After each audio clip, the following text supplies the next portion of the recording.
Sick son of a hurt my baby. She hurt nobody. She harmed nobody. My sister and parents won't stop shaking, and it ain't because they're nervous. Imagine trying to bury your niece with no body for the service. Sade Robinson said yes to a dinner date with a man she had recently met. They chatted, they laughed, yet hours later, she vanished. And what investigators would uncover in the days to come was something out of a horror film. Welcome back to Parke Jones. Originally from Mississippi, 19-year-old Sade Robinson relocated to Milwaukee, Wisconsin, where she was building a promising future. Sade was a student at Milwaukee Area Technical College. Majoring in criminal justice, she maintained an impressive 3.5 GPA. She was dedicated to her studies, on track to graduate that spring, and even had aspirations to join the U.S. Air Force. Sade was dependable, hardworking, and had a strong work ethic. In the midst of balancing school, she also held 2 jobs, working at the Pizza Shuttle and the Wisconsin Club. Like most women her age, Sade was interested in dating and began communicating with 33-year-old Maxwell Anderson. The two of them planned to meet up for their first date, and Sade was looking forward to it.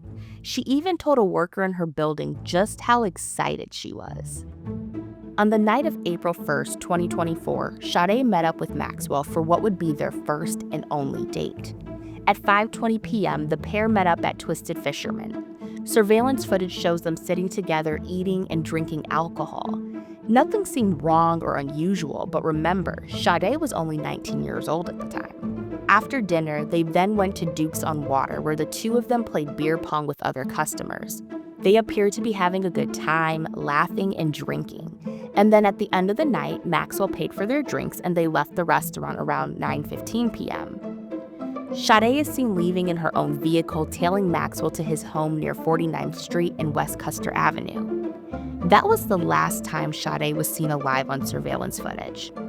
What seemed to be a brief, seemingly casual evening ended in horror behind closed doors. The following day, Sade didn't show up to her scheduled shift at Pizza Shuttle. This was out of character for her. So concerned coworkers alerted authorities, initiating a wellness check, which then became a missing person investigation. Yeah, they say this is very unlike her. They're a very close-knit family that's always keeping tabs on each other. Robinson's mother says that she's worried sick and heartbroken. So we spent Easter Sunday with my baby Sunday over here by my parents. Sheena Scarborough recalling the last time she saw her daughter, 19-year-old Sade Carlina Robinson. Milwaukee police say someone last saw Sade the next day, Monday, April 1st, at her home near Commerce and Pleasant. Scarborough says she last heard from her daughter via text Monday afternoon. That same day Sade didn't show up for work, a severed human leg was discovered at Waremont Park in Cudahy, Wisconsin. The toenails were painted pink and later identified to be belonging to Sade. An even stranger, an individual mysteriously lit her car on fire. All right, we're heading west? Yes, and then the blue building on the right side of the screen is the blue building I referred to. Those will be the 2 females walking along the sidewalk westbound. And then shortly you'll see a male subject approach out of those yards between the white building and the blue building. Right there. I paused it at 7:30 and 02, and if you look off to the right side of the screen, what can you see here? That is Miss Robinson's vehicle, and the fire appears to be just starting inside the passenger compartment of that vehicle. Further investigation led to the discovery of more of Sade's dismembered remains in various locations, including a beach in Illinois. You can still see footprints all over this remote beach that's along Lake Michigan here in South Milwaukee. Neighbors tell me investigators were out here for much of the morning on Thursday. This home security camera footage shows investigators by the Milwaukee County Medical Examiner's van just up the hill from the beach.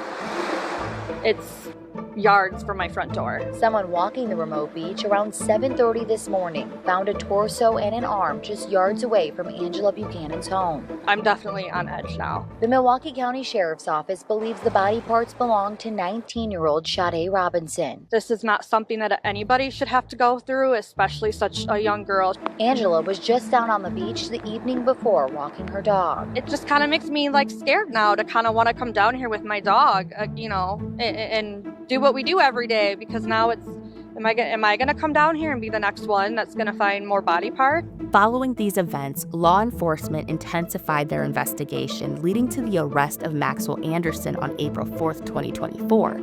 He was charged with first-degree intentional homicide, mutilating a corpse, and arson in connection with Sade's death. High drama in the courtroom. Robinson's family audibly upset during Anderson's appearance. Tonight, he's being held on $5 million bond.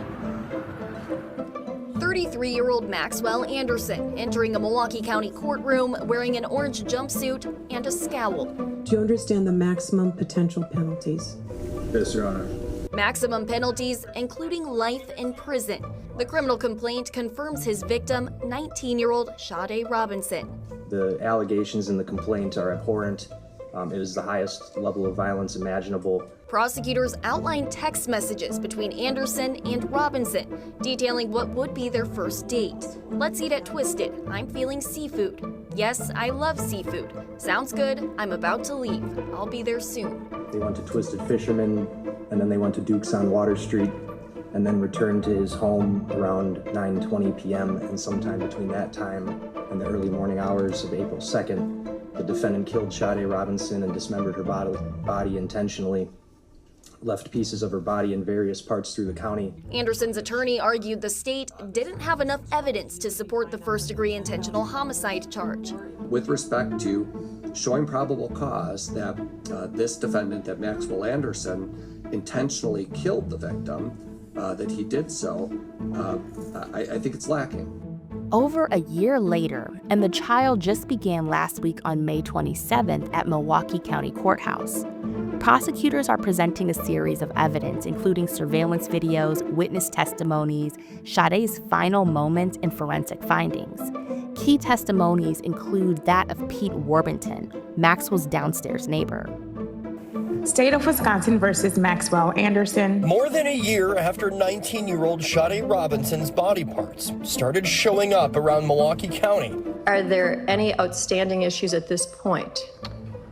I don't believe there are that we haven't addressed already. Her accused killer is set to go to trial next month. He was back in court Friday. Part of the discussion was the amount of potential jurors that will be pooled for the case, and the questionnaire to be circulated among them, asking basic background questions, but also about familiarity with the case through the news media. The community has been deeply affected by Sade's death. Memorials have been established in her honor, including a mural outside of Pizza Shuttle. Vigils and pink out events have also been held to commemorate her life and advocate for justice. Her mother has also launched the Sade's Voice Foundation, aiming to support other families affected by violence and to raise awareness about the safety of young women. This story is disturbing, and knowing the history in Milwaukee when it comes to Black people being preyed on and mutilated by white people, okay, Jeffrey Dahmer, it really makes you wonder, what do they have going on in Milwaukee? And how many other predators live there? And what are police doing to get ahead of these sorts of incidences so no one else loses their life? Because Sade didn't deserve this, and her family didn't deserve this. Sade's story serves as a reminder for young women on the importance of safety when dating. Sade was kind, vibrant, and full of life, and unfortunately, there are people out there in this world who will prey on you and take all of that away. What's most important in this moment is that we get justice for Sade and prevent this from happening to someone else. So we'll continue to keep an eye on this trial. Maxwell is innocent until proven guilty, and we'll see how all of this plays out. If you appreciate the work being done here on this channel, the best way you can help support is to comment, like, and subscribe. I'm your host, Parke Jones, and I'll catch you on the next one.